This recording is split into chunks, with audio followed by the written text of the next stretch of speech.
Airport सारखं ST stand बनवलं म्हणून जाहिरात करताय ना अजित दादा। ती आमच्या वतनाची जमीन आहे, आमची जागा आहे ती, त्याचा मोबदला तुम्ही आम्हाला दिला नाही आणि आम्हाला ही मानता नाही होय। आम्ही आमच्या जागा घेऊन आमच्या ह्याच्यावरती तुम्ही कंपन्या बांधताल, एसटी स्टँड बांधताल, एअरपोर्ट बांधताल आणि आम्हाला देशोधडीला आमच्या लेकरा बाळांनी काय करायचं?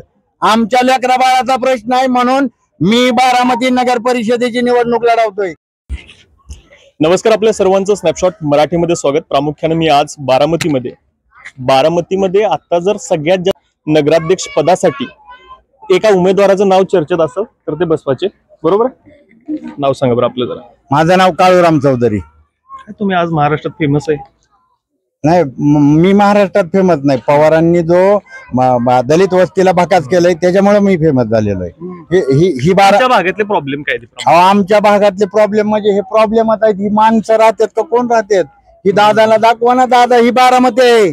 एअरपोर्ट सारखं एसटी स्टँड बनवलं म्हणून जाहिरात करताय ना अजित दादा। ती आमच्या वतनाची जमीन आहे, आमची जागा आहे ती, त्याचा मोबदला तुम्ही आम्हाला दिला नाही आणि आम्हाला ही मानता नाही होय। आम्ही आमच्या जागा घेऊन आमच्या ह्याच्यावरती तुम्ही कंपन्या बांधताल, एसटी स्टँड बांधताल, एअरपोर्ट बांधताल आणि आम्हाला देशोधडीला आमच्या लेकरा बाळांनी काय करायचं?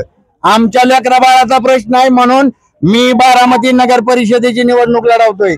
मी आधी पूर्वी BSPचा उमेदवार होतो, आता मात्र मी सर्वसामान्य बारामतीकरांचा, व्यापाऱ्यांचा, हमालांचा, कष्टकऱ्यांचा, रिक्षावाल्यांचा, पतारीवाल्यांचा उमेदवार आहे। सर्व बारामतीकर माझ्या बरोबर आहेत। मला आणि वरून बारामतीच्या वेशीवरच्या मारुतीने आशीर्वाद दिलाय मला।